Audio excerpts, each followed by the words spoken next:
sini saya akan menjelaskan tentang hukum bacaan nun mati tanwin dan qalqalah. Ini merupakan teori sekaligus praktek membaca ya.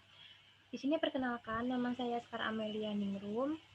Saya dari kelas 2A, Prodi PG PAUD angkatan 2020 dengan NIM 2006511000025. Apa sih yang dimaksud tanwin itu?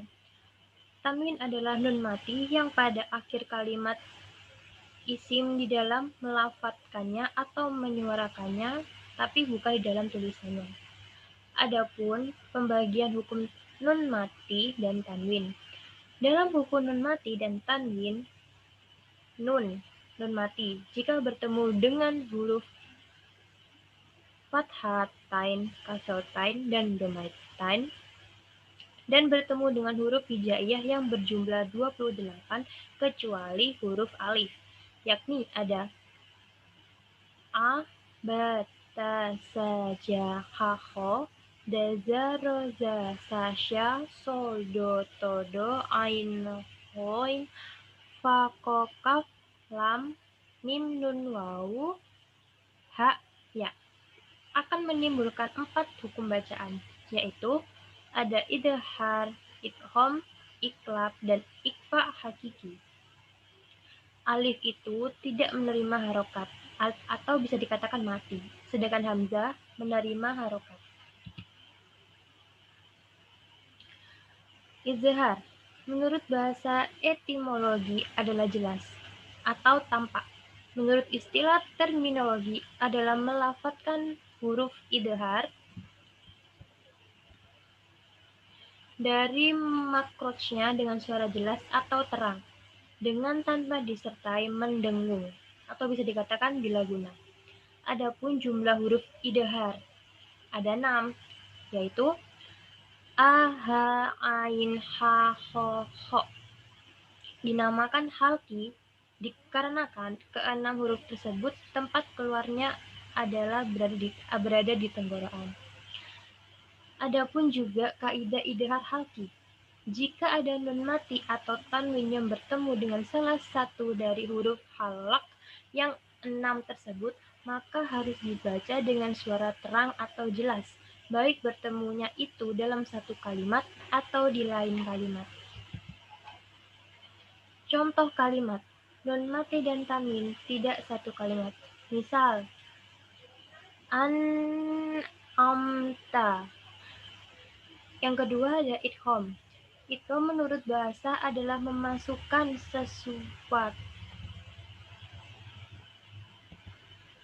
kepada sesuatu.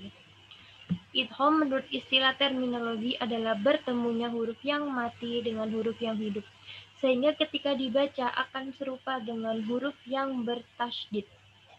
Pembagian idgham itu ada 2. Yang pertama, idgham bigunah, dan yang kedua, idgham bila gunah. Idgham biguna ada sebutan lain, yaitu idgham naqish, dan yang bila guna ada idgham kamil. Pembagian idgham yang pertama idgham biguna, yakni apabila ada nun mati dan tanwin, nun mati atau tanwin yang bertemu dengan salah satu huruf 4, yaitu ada ya, nun, mim, waw. Cara membacanya, huruf pertama yang berupa nun mati dan tanwin dimasukkan ke huruf yang kedua dengan disertai dengung atau brengeng. Idgham artinya memasukkan sesuatu kepada sesuatu biguna. Artinya lagi dengan disertai suara dengung. Contoh, mawaro'ihim,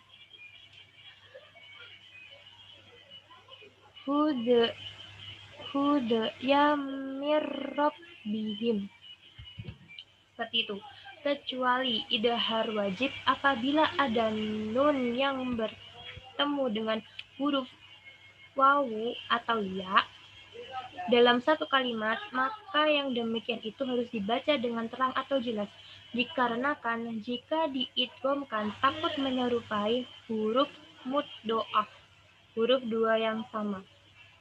Ini udah ada contohnya ya guys. Yang kedua ada idgham bila guna.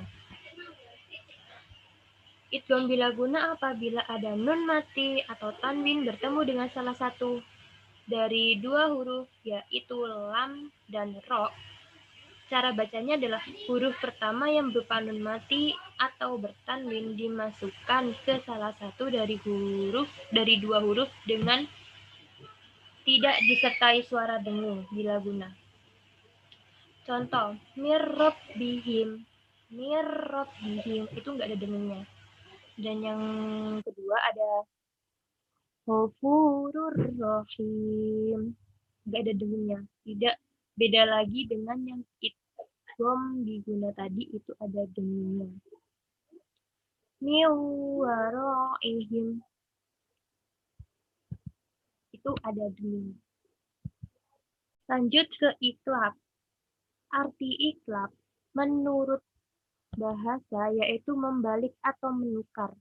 Sedangkan menurut istilah adalah menjadikan huruf pada tempatnya, huruf yang lain disertai dengan atau guna. Apabila ada nun mati atau tanwin bertemu dengan huruf ba, cara membacanya, huruf pertama yang berupa nun mati atau tanwin diganti atau ditukar dengan suara mim karena bertemu dengan huruf ba. Contoh, mim ba di. Di sini ada huruf mim, nun, ba, ain, dal. Nah, mim, nun. Nun mati ketemu dengan ba. Jadi kita membacanya mim, ba, di.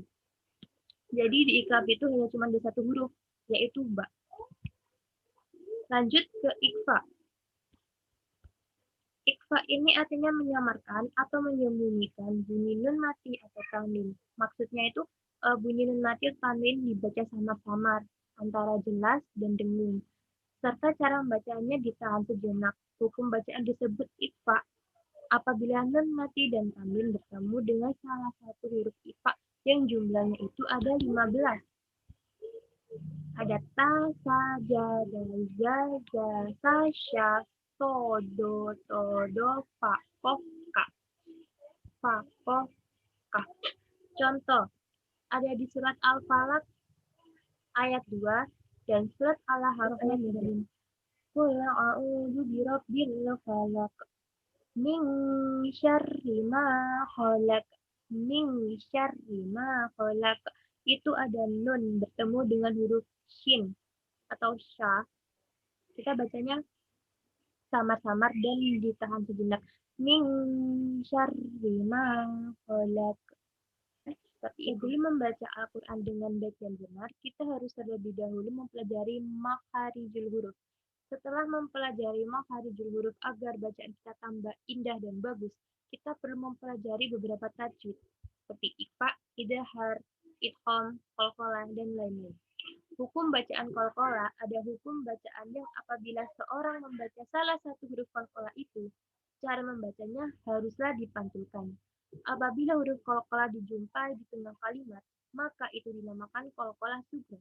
Dan apabila huruf qalqalah ditemui pada akhir kalimat, maka disebutnya qalqalah sughra. Mungkin itu yang bisa saya sampaikan. Kurang lebihnya saya mohon maaf. Dan bila ada kesalahan kata, saya juga mohon maaf. Dan ini juga masih bau-bau dan hawa Idul Fitri. Saya ucapkan minal aidin wal faizin kepada kakak-kakak mentor TFD. Sekian dari saya. Nun wal qalami wa ma yasturun. Fastabiqul khairat. Wassalamualaikum warahmatullahi wabarakatuh.